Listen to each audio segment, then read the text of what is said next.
Hey there guys, what's going on? Welcome back to the Ultimate RTG, and in today's video you're about to see the last 9 games of the weekly breakdown, because the other one to make up 10 was in yesterday's video, and to be fair, our record was looking strong for a big finish.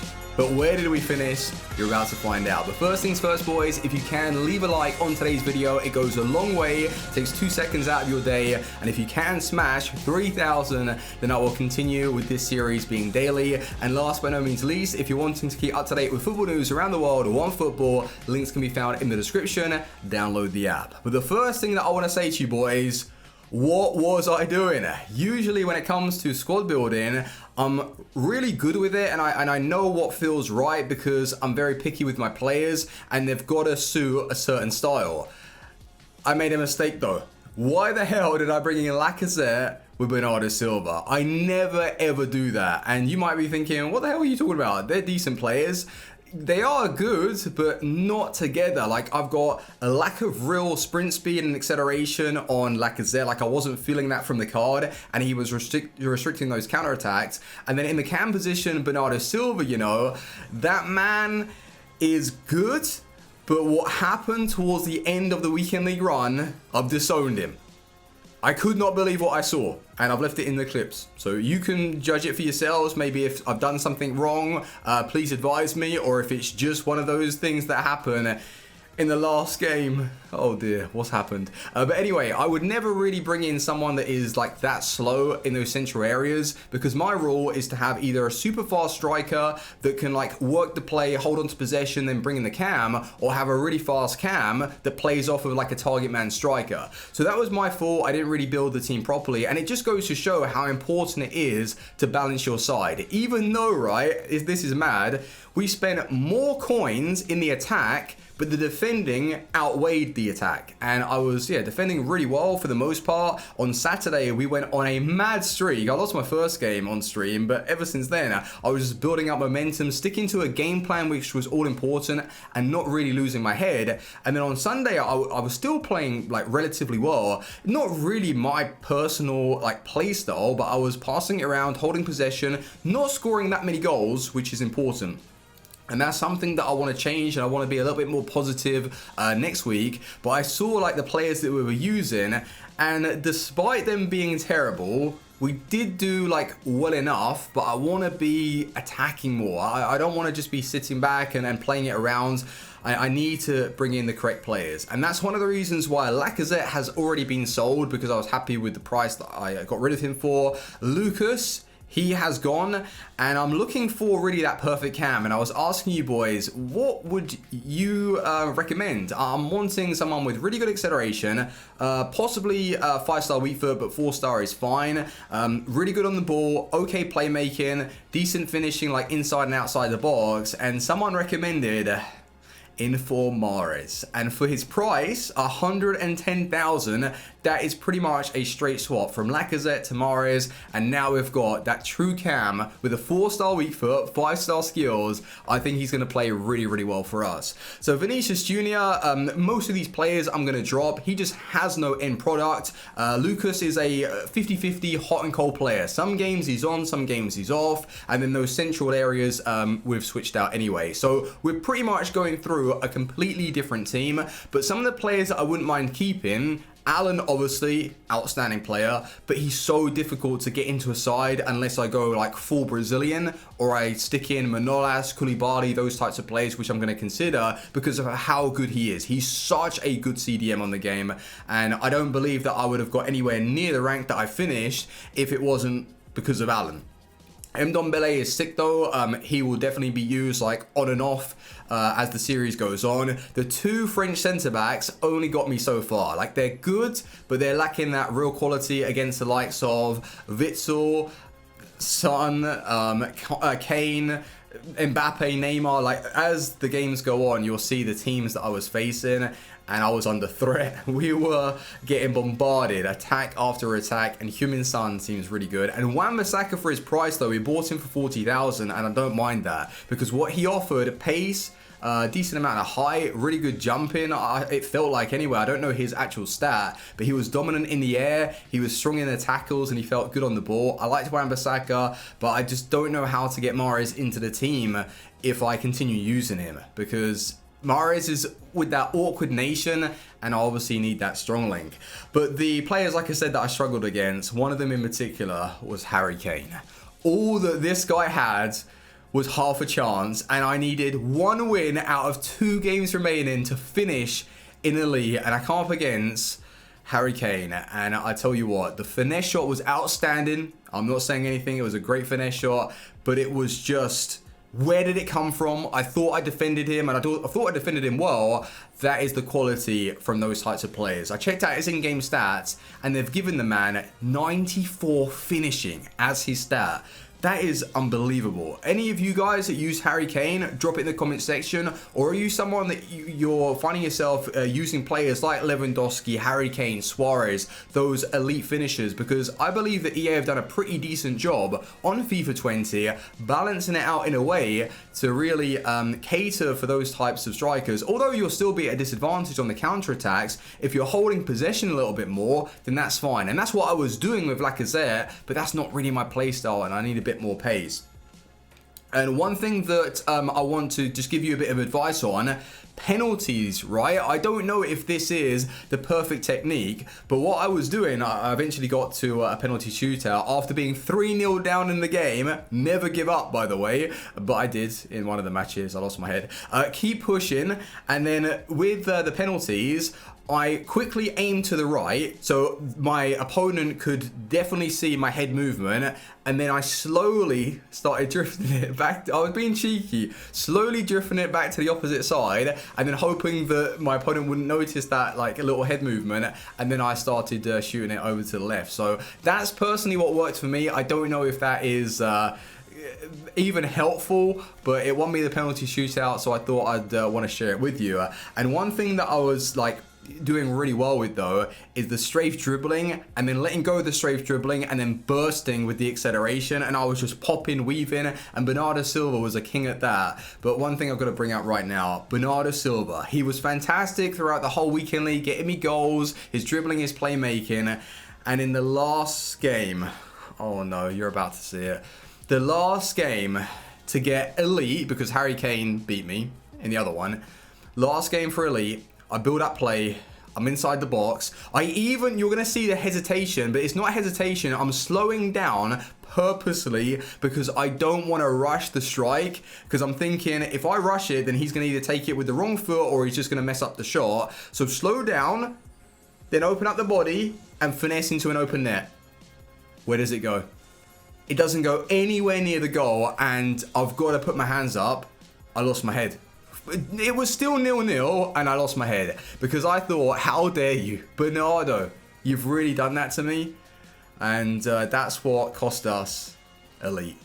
What a shame, boys. But the run that we went on, I've got to be proud of the players that I was using in the defense. They were holding on, they were giving it their all. Golashi in the net, GG, what a man. But I want to go to the team now. I want to go through all the players that you know I'm doing with the trade pile and go and show you a few of these new things. So let's go back to the team. I'm crying inside. No, I'm not really. 22 wins. Yes, I am. I'm crying. 22 wins. 1 win was needed to get 1 more. And we had 2 games spare. I can't believe I choked. Blame Harry Kane and blame Bernardo Silva. But considering the start that we had to the weekend league, 4-3, 5-3, to get to 22 with 2 games spare, to nearly finish in elite for the first weekend league, looking at the team, I'm really proud. And it just goes to show, like, that fighting spirit that we've got on the RTG. We're never giving up. We did towards the end, though. Bernardo Silva, yep. When he missed that open net, I lost my head in that game, which was the worst thing I could have done, and it was my fault. But then with the elite rank anyway, I was thinking if the team of the week's going to be poor, I'd rather double up on the 100k pack anyway, and I'll probably make a few more coins, or at least add a lot of those players to the club, and then we can do some SBC. So I like that. But I just want to quickly go and show you boys some of the players that have sold. Now, those of you that ask me, yo Fuji, when is the best time to buy or sell cards?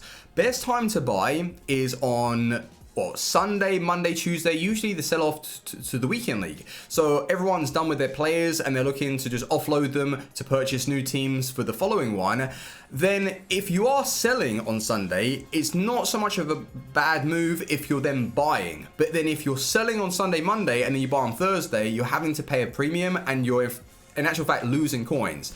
So that's why I wouldn't really recommend like selling on a Sunday, but it worked well for us because we went and purchased Mahrez. So Lacazette has been sold for 120,000, and then Lucas, we bought him for something like 47.48, and I was happy with the 53,500 price tag. So with those two being sold, obviously, as you know, because I just said, Mahrez has been bought, and I look at his card, and with the way the regular one has been playing against me, on the wing, and he looks like he can play out wide, so silky on the ball, really hard to pick up, and that's one of the reasons why I wanted this inform version. 110,000 we sniped him for with the Hunter Chem style, which I think is an awesome price. And with Mahrez, he doesn't usually get started for Man City, and with the way they've been playing, I don't know if Mahrez is going to get an inform anytime soon, so I think this is a good purchase.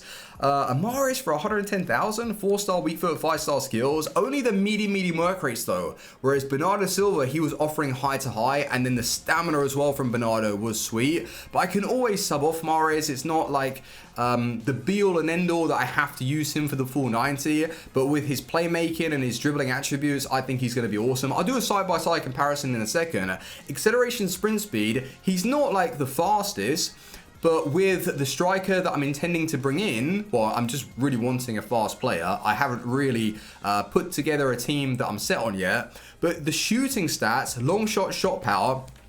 In fact, what I will do, let me do side by side now so you guys can see exactly what I'm talking about. Because Bernardo Silva did have a good shot, but he was a little bit inconsistent. Whereas you look at the finishing from Mahrez, he's more of a finisher than a playmaker. And I think that with the way I want to play anyway is be a little bit more direct.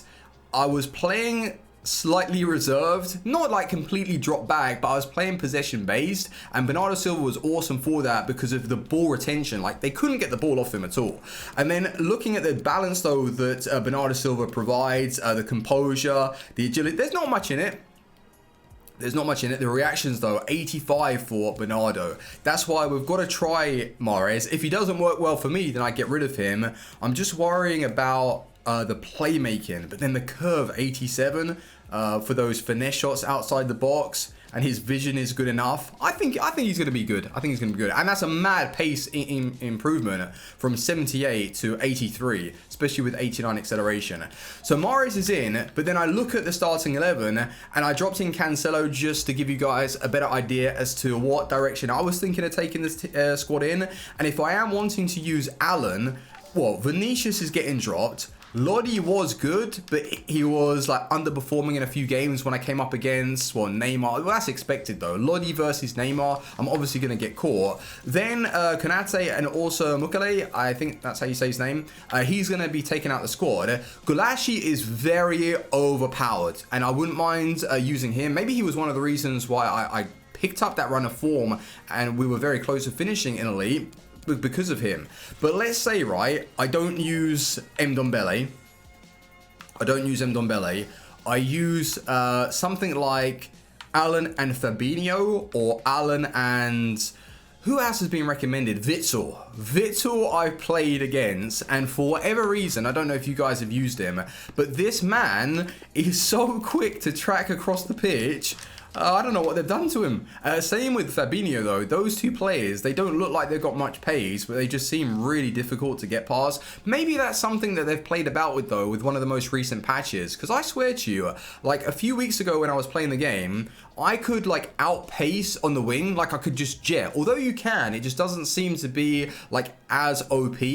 So maybe they have played around with like catch-up speed just slightly, which then puts emphasis on build-up play, which I don't mind so much. But you know what they need to fix? When I'm around the edge of the box and I can see a runner and I play one of those delicate through balls, my passer of the ball, he just boots it, like, with no control. And that's something that I'd like for them to adjust. And also I've noticed that randomly the ball will just go to like a different player that you're not aiming at. So it's something that EA will need to address very, very soon.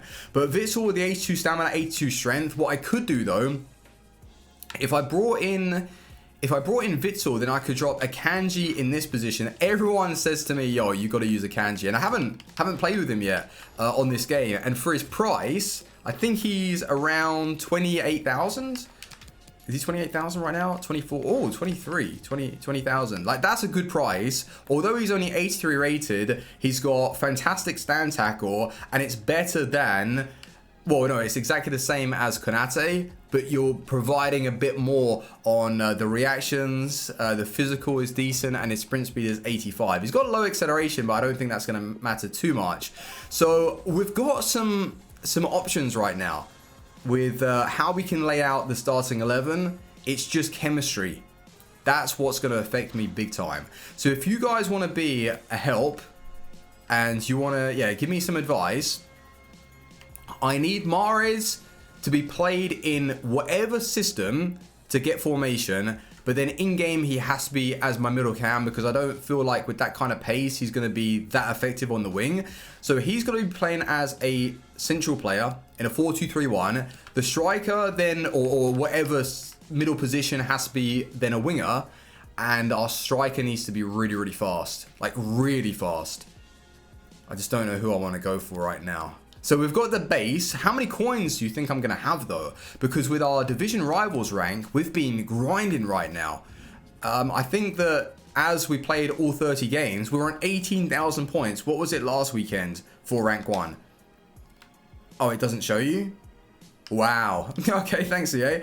It doesn't show you, it just shows my rank, which was rank 2. But if we can finish here, we get 65,000 coins, or I take more packs. 50k pack prime gold players. I'll just take the packs as well, tradable packs anyway. So it is looking, it's looking good. So let's say, well, roughly like 70,000. I think we're going to have pushing 300,000 to finish off this side. So that could allow us to bring in like a Fabinho and a Kanji, a really, really good striker. We can rebuild this team for that price. So, and also I've got the sales of Wan-Bissaka and Bernardo Silva. So add those two. We might have over the team will be worth more than 500,000 coins already. So we are in week 2. And our team is looking pretty nice. But with the squads that you're coming up against, you need this right now. So if you're missing out on the weekend league and you're not grinding, make sure you are playing those games. Otherwise, you're going to fall behind if you're someone that isn't trading as much. Morales, though, that we did bring on, by the way, 7 games, 5 goals. He did save us in a few of those matches, and 100% he will be used as an impact sub. I don't know if I'm going to rebuild the team around him specifically, because it's La Liga, and then it's another league that I've got to add to the mix. Like already, Premier League, Serie A, Bundesliga, too many leagues, too many nations. It's hard to get chemistry. But boys, that is where I'm going to love and leave you. Thank you very much for watching. Like I say, if you want to see tomorrow's episode, please do leave a like, and I will start putting together a concept, and we can go and test out some of the new players that we do sign, because we need to practice and we need to get ready for the next weekend. So we've seen what's gone down. We made some mistakes with the building of the team, and really the way that we played towards the end, losing our head slightly. But for the most part, we played well this weekend, just shy of elite. I can be proud with the way I defended, so we push on next week and we get that elite finish. Thank you very much for watching. Leave a like, and I will see you on the next one. Team out. Peace.